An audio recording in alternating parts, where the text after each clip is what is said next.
did you do that? Tell me about your faith. How were you able to be healed of your disease? That's what I would be asking the woman with the issue of blood if I was anywhere near her and around that vicinity when she was healed. Let's talk about and hear her story and then hear her answers to how her faith made her well. In Mark chapter 5, verses 24 through 34 reads, "And a great crowd followed him and thronged about him. And there was a woman who had a discharge of blood for 12 years and who had suffered much under many physicians and had spent all she had and was no better, but grew worse." Okay, thronged about him mean they pressed on all sides, every side. Everybody is around him. And he just, that's that two-step walk. After you leave a concert, you two-stepping, because it's just people everywhere you look, okay? And she done been to every doctor, and ain't nobody been able to help her, and all her money is gone, and there is no more hope. In Luke, it tells us this disease is incurable. Here it's telling us it is getting worse. And in 27, she hears that Jesus is in the city. He is on the scene, and she's heard about Jesus. Jesus can heal people. He have healed people who can't walk. Lame are walking. People who can't talk are talking. Lepers are, getting cleared of their skin disease. He's healing people who are sick. He is casting out demons. And surely he can help with my situation. That's what she thought, because she was like, if I can even touch his garments, that's his clothes, I'm going to be made well. I just need to touch him. That's all I need to do. He got the power. He can do it. I just need to touch him. And so she gets up behind him. Jesus ain't got no kind of bodyguards. Where is Peter and them? They should be checking for her. But she gets up behind him, touches him, and immediately the flow of blood dried up. And she felt her disease is gone. She about to get up out of there with her blessing. She about to go somewhere and celebrate. And then Jesus had some power, had left out his body. And he says, "Who touched my garments?" Now, the disciples are like, now, Jesus, they said that the crowd is thronged about you. Everybody's pressing in on every side. How can you ask who touched you? A lot of people touching you. Jesus said, some power has left me. Somebody here got a testimony, and I need to hear it. We all need to hear it. And then she comes forth, trembling with fear, of course, because you stole You stole a blessing. That's probably how she feels. And she tells him the whole truth. And we hear in 34, where Jesus tells her, "Daughter, your faith has made you well. Go in peace and be healed of your disease." Now, woman with the issue of well, talk to us. Tell us about your faith. How did your faith make you well? Number one, I believed so much that I didn't care, and I was willing to do whatever I had to do to get to Jesus. Okay. She didn't care that the crowd was pressed on every side. So what? She didn't care that she has this issue of blood, which makes her unclean, y'all. That means that people of Jewish descent and Jewish heritage is not going to want to be around her, because touching her would make them unclean as well.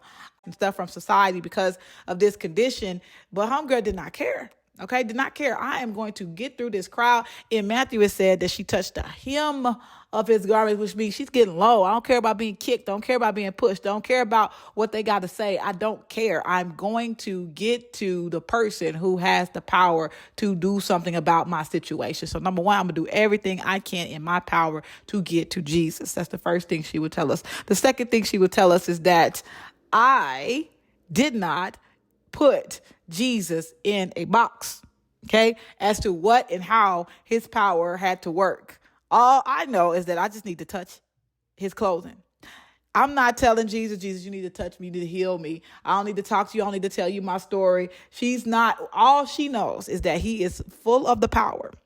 And all I got to do is not even touch him. And he don't even have to touch me. And he don't have to say anything to me. I just need to touch a part of his clothing. That's how much I believe that he can do it. He has the power, and it just all through him, everything that's touching him has power. And that's all I need to do is get to where the power is and touch him.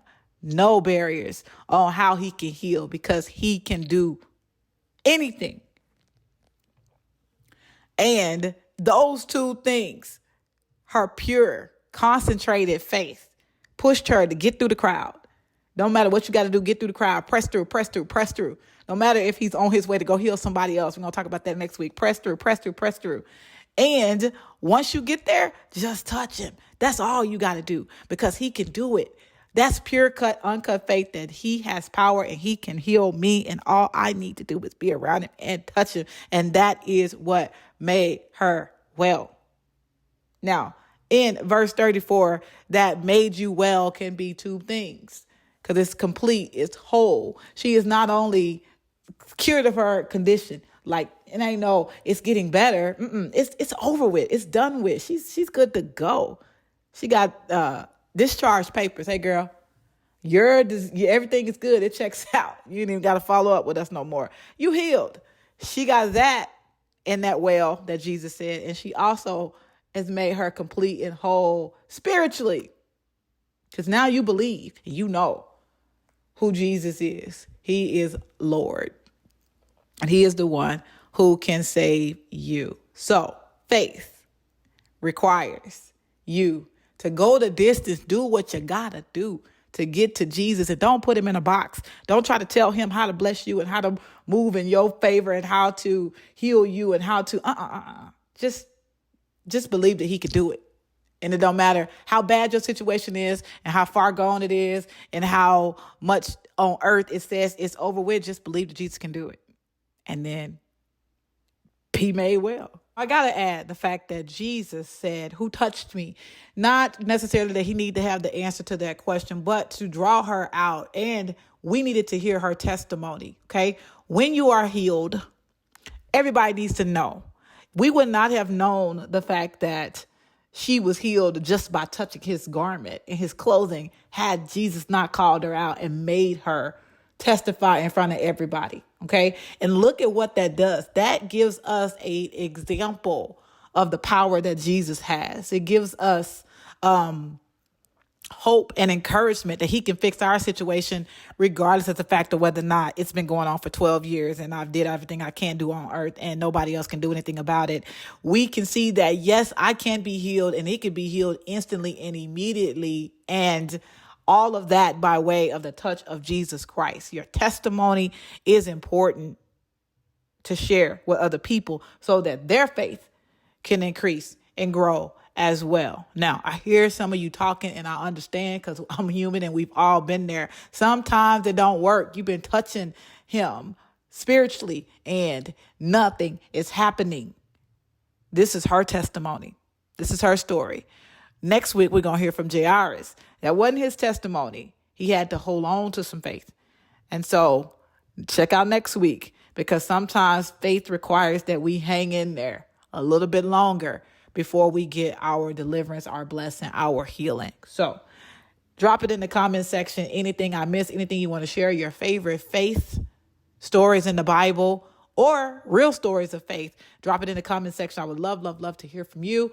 Please like this video if it helped you at all and subscribe so that you can get the next upload when we talk about Jairus, who had to listen in here as this lady is being healed while his daughter, Jesus, you was on the way to heal my daughter. My daughter has died.